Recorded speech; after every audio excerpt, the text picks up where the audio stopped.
I'm here on my magical thing with Soror Brigantia.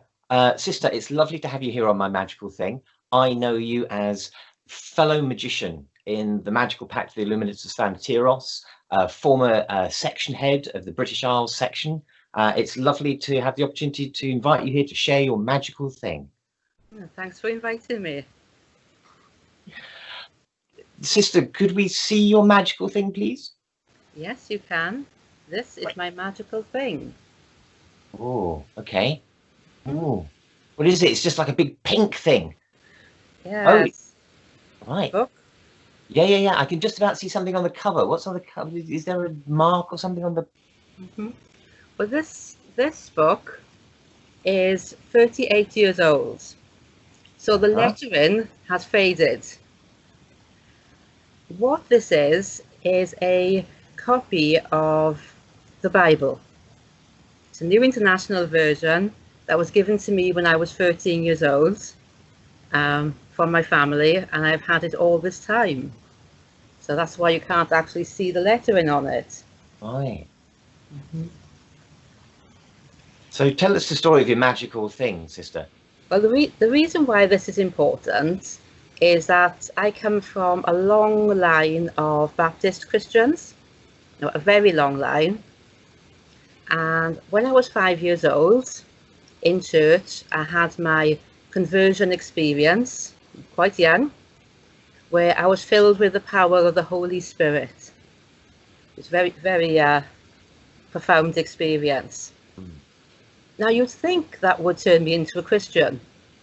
Actually, it turns me into a magician.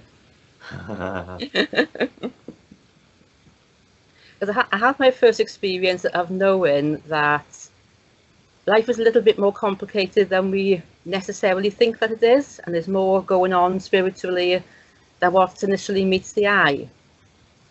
And in the church that I was growing up in, it was okay to be possessed by the Holy Spirit and to be baptized and to have spiritual healings and to speak in tongues, but it wasn't okay to do magic. And that confused me a little bit.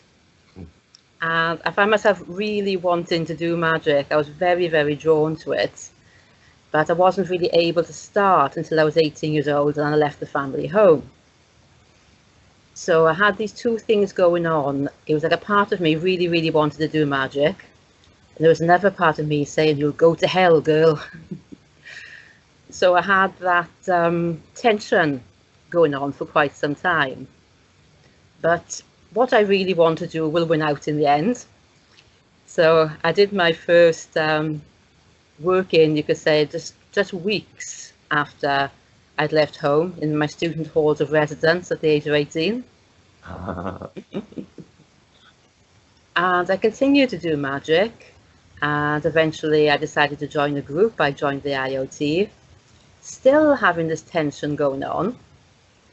But I did do a number of chaos magic work-ins involving Christianity and the Bible. This tension eventually kind of resolved itself, because one time I was at a IoT meeting and a sister brought a voodoo ritual, and I really loved it. I decided to explore this a bit more and on my own terms and in my own way. That eventually led me to hoodoo. And one of the interesting things about hoodoo is that most people that do this are Christian. So I started returning to this even more. I mean, I've never really left this behind, and doing even more magic with all the spells and incantations in this book. And it's been with me for a very long time. And I also feel that because it's quite an old book, that it's connecting me to my ancestors, which is very, very important in hoodoo. So I have the Christianity and the magic coming together in a chaos magic hoodoo way. So that is the story of my magical thing.